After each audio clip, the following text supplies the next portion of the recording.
Hashtag Pure Pinellas Commissioner Justice. Thank you, Madam Chair. And as we've been talking about trying to bring examples to the board and the community of things that make Pinellas Pinellas, and we believe that our history is the foundation of who we are, both individually and as a community. And today we're incredibly fortunate to have as our guest Dr. Gary Mormino. Familiar to most of us, but those who may be new, he is a writer and author of a wide range of academic and popular historical books. He's written for The Times, The Sentinel, The Herald, and he currently still writes a biweekly column on state and local history. He has been honored by the Florida Humanities Council as the Humanist of the Year, and his book, Land of Sunshine, State of Dreams, The Social History of Modern Florida, was awarded the Charlton Thibault Prize by the Florida Historical Society. So I'd like to welcome Dr. Gary Mormino today to share a story with us. Thank you. No historian should be smart enough to try to succeed key lime pie, by the way, but I'm here. I'm delighted to talk about one of my favorite topics, World War II and Pinellas County. So, a sense of perspective. On the eve of World War II, on the eve of Pearl Harbor, Florida had 1.9 million inhabitants. It was the smallest state in the American South, smaller than that of Arkansas or South Carolina. Pinellas County had a population of 90,000.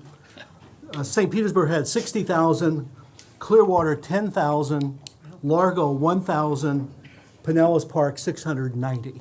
A sense of perspective in this sense. And World War II changed everything. Florida today is a Sunbelt megastate, 23.7 million, bigger than New York City. So how did it affect Pinellas? Well, I'm going to talk about a woman. How many of you know the name Mary Lou Baker? Let's be honest, not one name. Well, okay. Mary Lou Baker, when I was doing research on World War II in St. Pete Times, her name kept appearing. What a fascinating figure. Born in Utah in 1914, the family moved to Clearwater in 1925 on Virginia Avenue. She's an alumna of Clearwater High School, law school at Stetson, and she became a lawyer and then married Sergeant Cyril Matthews of St. Petersburg. He was one of the great athletes in Admiral Farragut history. So when World War II breaks out, Cyril Matthews is flying missions in the South Pacific. And in 1943, Mary Lou Baker becomes only the second woman to serve in the Florida legislature. Edma Fuller of Orlando earlier. In that 1943 Florida legislature, there are no Republicans, no African Americans, no Hispanics, and one woman, Mary Lou Baker.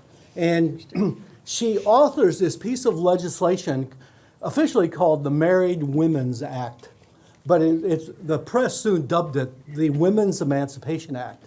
What's interesting is what was considered emancipatory in 1943. What the bill really was to provide women the right to convey their own property while their husband is in the service.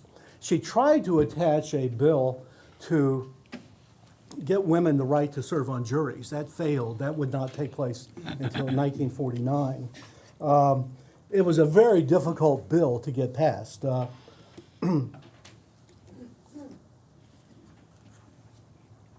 Archie Clement, her fellow legislator from Tarpon Springs, called Baker's measure dangerous. Clement implored his colleagues, let's not get sentimental because there's a good-looking lady here sponsoring the bill. Critics humiliated the bill with entangling amendments. She talked to every single legislator and got it passed. And she says to the Times, isn't it grand that it passed? When she ran for re-election in 1945, she had a very tough opponent, and he asked her a question that would be crippling to many. He said, why are you not using your husband's name? Why are you using Mary Lou Baker? Are you embarrassed because of your husband? And she said, sir, my husband is a courageous aviator. And the exact quote is,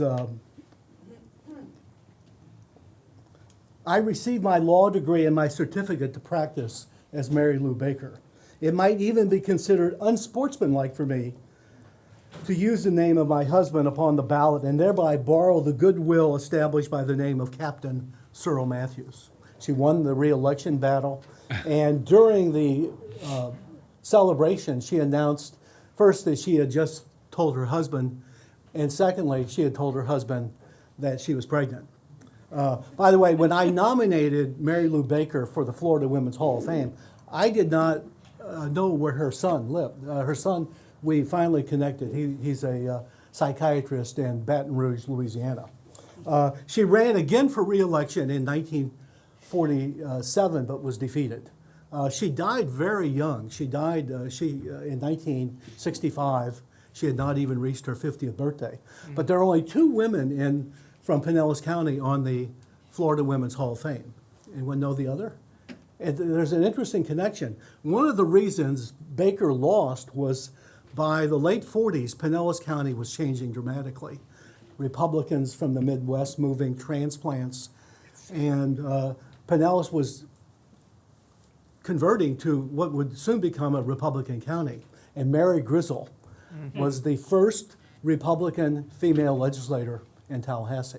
So Pinellas County has an interesting connection to the history of women in Florida and World War II. Thank you so much for the opportunity to talk about Pinellas history. Thank you. Thank you.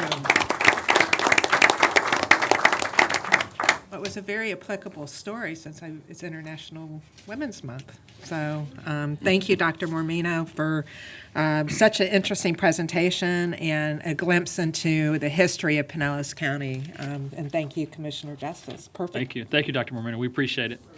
And we have a women majority on the county commission, which is historical. Thank you.